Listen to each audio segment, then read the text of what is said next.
Welcome to Faith Break, finding God moments in your everyday. Each week on Faith Break, hosts Karen Luke and Ann Gallagher bring spiritual refreshment to your daily life. It's April 27th. Today, Karen and Ann ask, does doubting Thomas get a bad rap? And they explore what it looks like to desire the gift of faith for ourselves and others.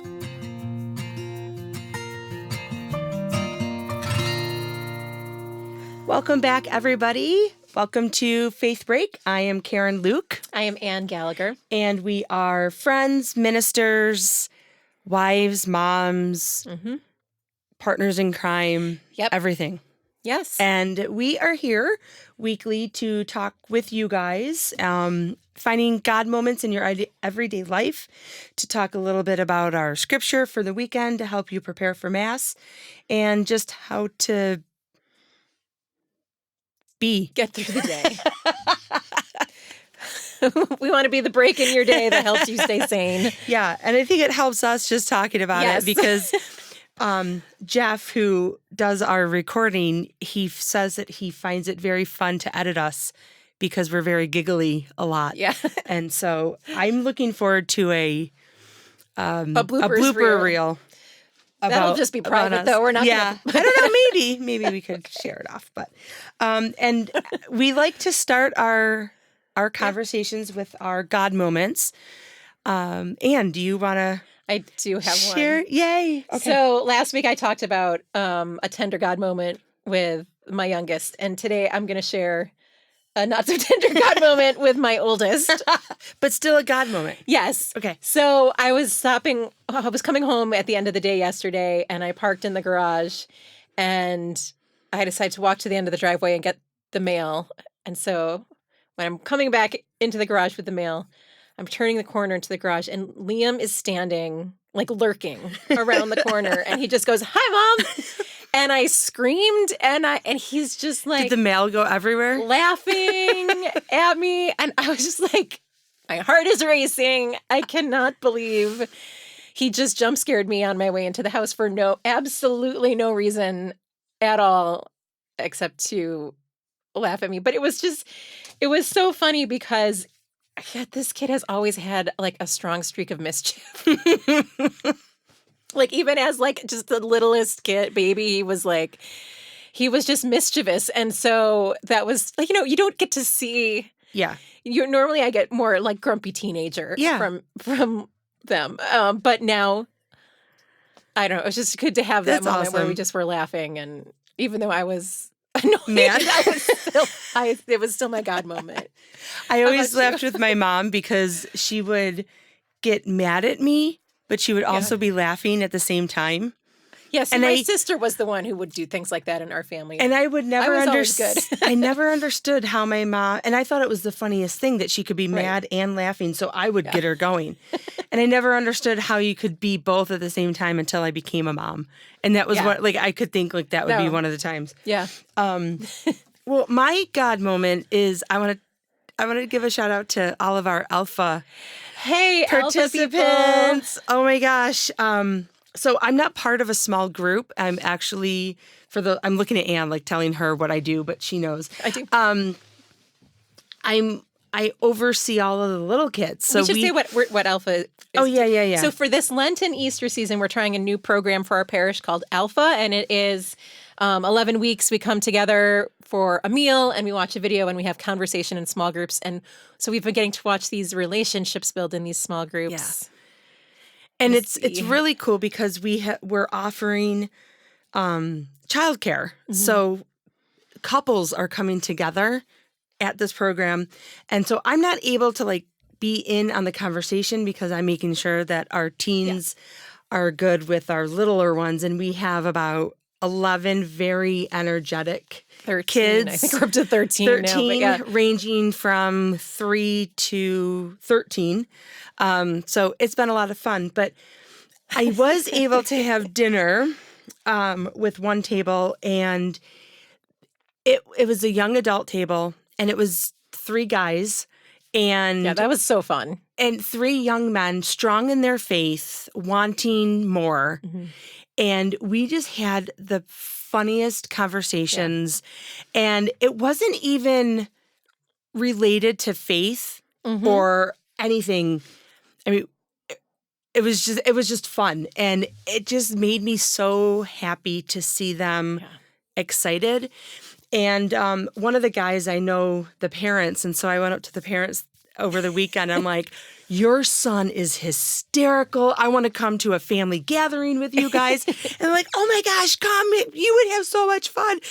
And so it was just like, I love the community that Alpha has created, but also like the continuation of our faith community. So it was just, even just to see like the people who are preparing the meals, like with such generosity and love and care and like just good energy. It's everything been a real about blessing. It. So that's my God moment is that I second you on that. The ball is continuing to roll on that. So I'm very excited. So this week, last week we realized was our 3rd anniversary of Easter from our podcast. So, but I mean, I think we have a lot of different followers and people listening this time. So, but this weekend is about doubting Thomas. And poor Thomas always gets a rap. I know. But I feel like I really relate to him. I think a lot of people do.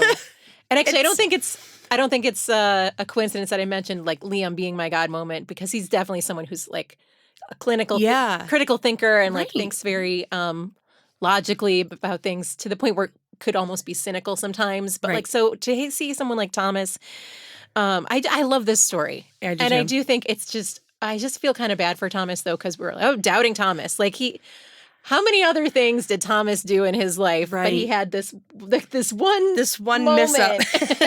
It wasn't even all a we ever miss-up. talk about. Yeah. I don't even think it was a miss-up. Yeah. Like, or mishap, whatever. But so for those that may not completely know of the story that we're talking about, this is where Jesus comes back for dinner with the disciples and Thomas wasn't there. Right. Who's the only one. FOMO. He had fear of missing out. Poor Thomas. We don't know what he was doing, but he was the only one not there to see the risen Christ. Yeah. And he's like, well, I'm not going to believe it until I see it. Until I put my hands in his wounds. Yeah, I'm put not my hands in his wounds. Mm-hmm. And then finally Jesus appears to him and says, go ahead. Fine. Fine, if you really need to. Can you just picture it? Well, I know. Actually, okay, I'm going to throw out The Chosen again. Of course. Okay, so I feel like I can see this play out better now that I've seen The Chosen, because I don't, a part of me doesn't feel like Jesus was that annoyed. Right. No, I don't think he was either. I think he was just like, all right, got to do what you got to do. He probably expected it from, I mean, he knew all his disciples intimately. Yeah. Personally, all the quirks of their personalities. Right, exactly. Like, but I don't, like, I think when we read the story, we're seeing Jesus as like a grumbling, like, oh, fine. Right. You know, and I was like, I don't see Jesus as that. I see him like, I almost see him like doing it himself, like a magic trick. Like, see, my fingers are hard. I know. So I don't really, like, Thomas gets such a bad rap for it, but I don't think it was as horrible of an experience. No, it makes perfect sense. And here, I don't seen. think you ever got to hear this. This was before our parishes were working together so closely, but I will never forget a reflection that Deacon Eric's wife, gave on this Sunday. Yeah, I haven't heard that. Oh, she talked about doubting Thomas, and she like completely redeemed this guy's character. It was one of the most insightful things I'd ever, and I'm not going to do justice to the points that she made. But basically she was asking the question, like you started with, like, well, where was he? Because when you think about it, all those apostles, the disciples, they were hidden in the upper room. They were scared to go out. Yeah. They were afraid of what was going to happen to them, that what happened to Jesus was going to happen to them. He was the only person who was not hiding. And so she was like, well, where was he? She's like, did he go out and get like food for the gang? Was he the only one brave enough to go out and like do what needed to be done? And she's like, or what if he was out there and he was preaching And we just don't hear about it. Like, what if he was out there, like, actually, Oh my gosh. being the best follower of Jesus? And that's why he Holy missed out on the cow! thing. Maybe he had more faith and was just like, when he came back, annoyed that he had missed all the fun. I mean, we're never going to know. But I love how imaginatively she thought about something that we take for granted. Like, we think we know doubting Thomas and what he's all about. Yeah. And like, you know what? You don't know. You don't know why he wasn't there.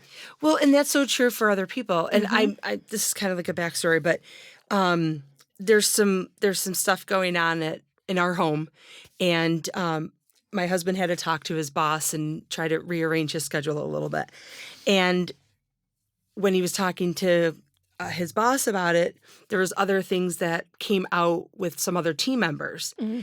And Jeremy's like, it just goes to show that we don't know what people are going through. Mm-hmm. And so, like, I don't know why I added that conversation. Like, I don't know why that came up, but it was just weird because we were just talking about this the other day, but we don't know what Thomas was doing. And I've never even considered what he could have been doing. Right. I just focused on the fact that he was the only one not there. Yeah. Wow. Yeah. And so maybe the fact that he wanted to see it for himself, maybe it wasn't like doubt and cynicism. Maybe he just missed Jesus and wanted to see him. Like, maybe he just really wanted to see him. Like, we don't know. That turns a whole new... everybody else got to see him. How come? I mean, how would you feel if you had gone out to pick up the pizza and like... Actually, this has happened. Not me seeing Jesus, but... Oh my gosh, I can't believe I'm going to tell the story. Okay, so, oh my gosh. It was my niece's baptism, and I wasn't asked to be the godmother, which is fine. It's okay. It's okay. Because you're going to be a godmother. But yes, I mean, I have 5 godchildren, so I mean, it's okay. But, so I was already kind of, like, this was my first niece, and I guess I just assumed, and we know what happens when you assume. But, so my sister's like, before we go back to the house, can you grab the food? You and Jeremy grab the food and we'll meet you back at the house. I was like, okay. So we leave the church and go get the food, come back to the house. And then my mom posts, or I don't even know I don't know if it was a posting or she had pictures printed because this was like 21 years ago. So we probably had it printed. Mm-hmm. It was a family picture of everybody at church. And you weren't in it. They did the family picture when Jeremy and I left to go get the food. I was like, really? So I know. So you get it. So I get it. But like, that's awesome. Sorry, you can edit that out if you need to. We can tell you're fine with it. So you're not mad anymore. But yeah, I mean, listen, okay. I can't wait to hear this story again now. Like, to hear it in Mass, because I'm going to think of it more as he was yearning to see Christ. We don't know. Wow. Mm-hmm. Wow. Maybe. So, yeah, you never know what's bringing someone to question or to doubt or to demand to see things for themselves. Right. And people come to conversion in all sorts of different ways. Like, I was thinking about that because, like, we're talking about doubt and faith, and it's like, well, we assume it happens in the head. But, and maybe for some people that's the way in, like they can see the logical truth in the teachings, and that's, so it might be the intellect that brings them towards God or towards the church. But for a lot of people, it's the heart, or maybe it's even like just the practice of doing it that breaks open the heart, that breaks open the mind. There's just like all kinds of ways people come to faith. And so sometimes doubt can be intellectual, but sometimes it's I think sometimes doubt is in the heart too. Like, we might want to believe something, or we could even in our mind like agree or assent to it, but we don't feel it. Yeah. Or we're not able to live it freely. Yeah. So there's just a lot of layers when I think it comes to like doubt and faith, and what that looks like in each human person is different. Yeah. So for Thomas, that was just his way of coming to faith, right? I'm thinking about, after you said that, I'm thinking about my first communion kids and trying to get them to understand that it's not just bread and wine, but it's the body and blood of Christ without them thinking that we're eating flesh. Right. Right. And then how many of us don't truly understand the belief that there is that spiritual change, even though there's not a physical change. And that is what is a significant portion of our faith. And so I had a Zoom meeting with them, and Pat Gayshok is my assistant. And so we're both on Zoom. And you can tell when we start talking about the bread and wine becoming the body and blood of Christ, because the kids' eyes just go They get real big. They get real big, and they're like, "What?" And then, Awesome. but Pat is such a great person to have on my team, because she's like, "Guys, it's not just about what we're receiving; it's how we feel after." And she was talking about like how she feels such calm and grace and peace, and I was like, oh, thank you, Pat, because I was on this level, and Pat was like bringing me back down. But you were doing the head talk, I was and she doing was the whole doing head hard talk. Yeah, exactly. Yeah, well, we need both, right? Yeah.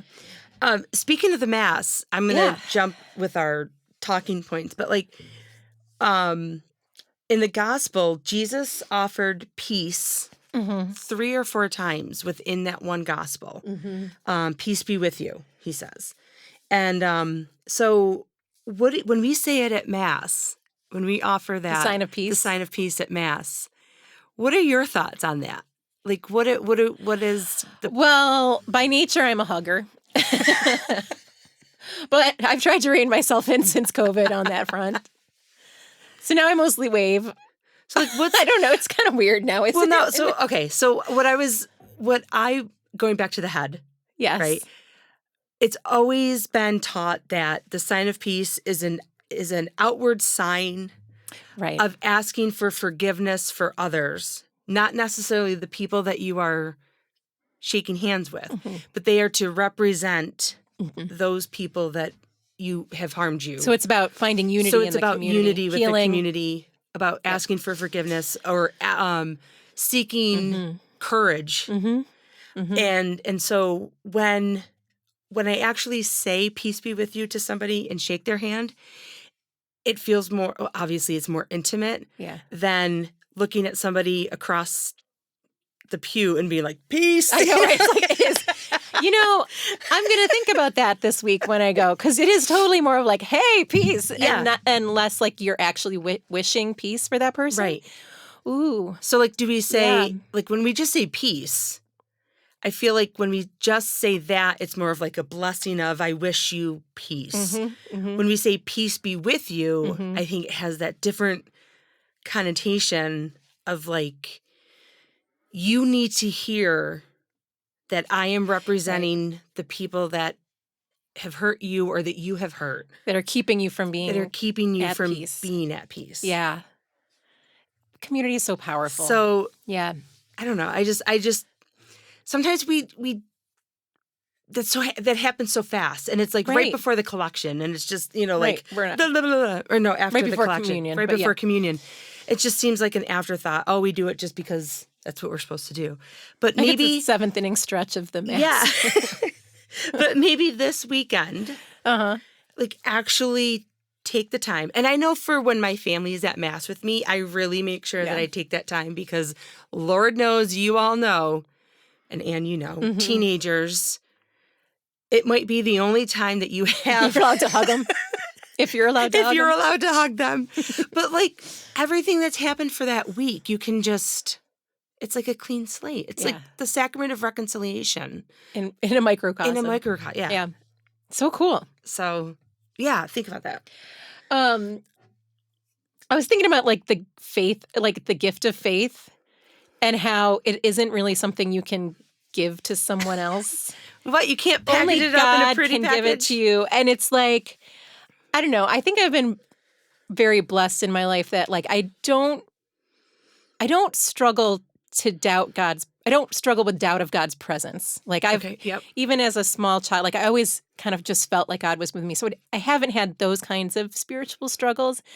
For me, the doubt comes more, like I'm frequently disappointed by what's happening in the world, by what's happening in the church, by what's happening in, even like our parents. I'm just like, not maybe disappointed is sometimes too strong of a word, but like I know that God can do things, but I also know that God usually works through people who often get in the way of the things and that God's not God on your is doing. timeline. And yep, I know. So I don't know. I trust that God exists and I trust that God is working through people, but I don't have faith that people are going to cooperate with what God's doing. And I know that God isn't going to force things, right? So it's like I know God can, but I don't always trust that God will. So it's like for me, like a lot of the time it's like separating that or figuring out like where, like how do I have faith in God even while all this other stuff is still happening and still true. I never thought about that. Like having the trust in others to utilize their gifts. Mm-hmm. It's like, yeah, wow. and me too. And like we work with kids and teens, teaching them about the faith and like teaching, like there's nothing we want more than to give the gift of faith to like our kids and our teens in our parishes, right? And we've talked before about like, well, we're just going to create favorable conditions for God's grace, right? And we're going to trust that God's going to do the rest. But like what I'm coming to appreciate and understand now that I have teens of my own is that it's so different when it's your own kids. And like in 25 years of youth ministry, I have really honestly like delighted in all of the challenging questions that get thrown at me by teenagers. Like I'm not daunted by it. I'm like, bring it on. I will be honest and do my best to answer and meet you where you're at. And I'm not going to take it personally. And you can, when it's my kids and they express those kinds of, and maybe a part of it is that they talk to me in a whole different tone than most of the kids at church talk to me. Let's just be honest about that. But like, it hurts my heart in a way that I find when it's with the rest of the kids at church, I'm more willing to trust that like the seeds are being planted and God's going to work. But like when it's my own kids expressing those doubts and I feel like I haven't successfully given them the gift of faith, it's devastating in a way that like nothing else is. So I just wanted to say that too when we're talking about like doubting Thomas is like, well, he had to find his own way in. Yeah. Because we all do. Right. And the church looks so different than it did even 20 years ago or 25 years ago when we started when ministry. We were in school. Yeah. I remember there was no question. Sunday morning, you get up. It doesn't matter. It didn't matter what time you went to bed. And I would come down and my dad would look. And if he didn't like what I was wearing, he would just point. And I would go change out of my jeans, because Sunday best. But right. but there's this world, we were talking the other day with some stuff that's going on, and you're just like, there's so much darkness. Yeah. And it's coming at us from all sides right now. But I feel like it's flooding the kids. Mm. Do you know what I'm saying? Like, it's just like there's no way out of it. There's nowhere for them to turn and feel like they have that hope of light or, even if they are committed to their faith, it's still just this like shadow over them and not having the tools as I don't even know if I have all the tools yet, but like to be able to cope with all that. And it breaks my heart that it's such a different, and I feel so old saying this, but it's such a different world that they're in. Yeah. And, it's just, I feel helpless sometimes, but. It's true. I mean, I really, in a lot of ways, like the kids are just not okay. The parents are not okay. Like there's just a lot, and it's, in the light of like in the face of so much darkness, it's hard to carry the light. Mm-hmm. And yet, like, that's all we can do. Yeah. And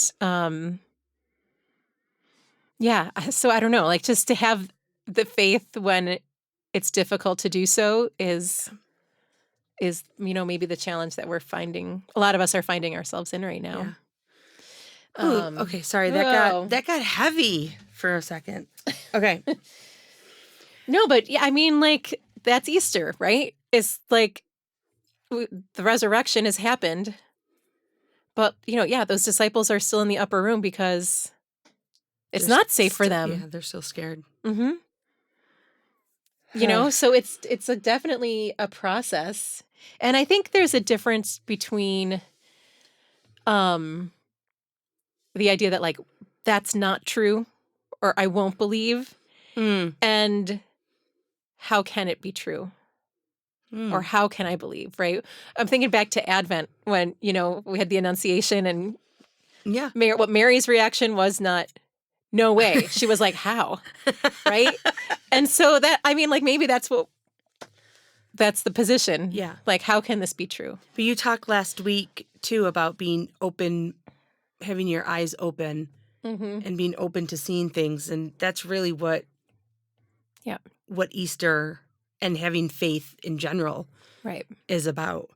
Even if there's the person who needs the scientific evidence, there's still a place in our faith to be able to hold that. Or if you go from your heart, there's plenty of opportunities for that. And it's not all or nothing. It's a journey of one step at a time. So at this point, what we have with the apostles is, like, they just need to go down the stairs. Right. Like, they need to get their 10,000 steps in. They need to just leave the upper room. And maybe they're not in the place where they're going to be preaching in the streets this morning. Right. But, eventually that's where it'll take them. And I've mentioned this before, and I don't know if it really relates, but it just, like, popped into my head. I love the fact that the apostles were just normal people like us. Yeah. Like, they didn't have these They weren't acolytes. rabbis. They weren't. Yeah. They were just like us. And each of them had their flaws. Yep. But Jesus saw a gift in each of them. Yeah. And so, I feel like they're more relatable than if they were, these unattainable kind of people. Yeah. So. Okay. We're just taking a second to look at our notes. I think we did pretty good. A lot of the things. Yeah. I'm good with leaving this here today. Me too. Yeah, so I guess in closing, just maybe spend some time this week asking, how can this be true? How can I have faith in this moment where I find myself in my life today? Yeah. And maybe just fan your flame a little bit so it's a little bit brighter. So you could be that hope and that trust for somebody. And it's okay to desire the presence of Jesus if you feel like you've been missing out on it. Yeah, absolutely. He'll show up. He will show up. So thank you, everybody. We really appreciate your time with us that you spend. We love hearing all the comments and the excitement that you share with us when you listen and watch. And we hope that you will have a happy, continuous Easter journey. Have a great week, everybody. Bye. Thank you. Bye. Thanks for taking a faith break with us today. Karen Luke and Ann Gallagher are lay ministers with the parishes of St. Catherine of Siena in Mendon, New York, and Church of the Transfiguration in Pittsford, New York. More about our parishes, including weekly live-streamed Sunday Mass, can be found at stcath.org or transfigurationpittsford.org. Engineering today is by Jeff Beckett. Join us for new episodes of Faith Break each week in studio on YouTube or on your favorite audio podcast or music app.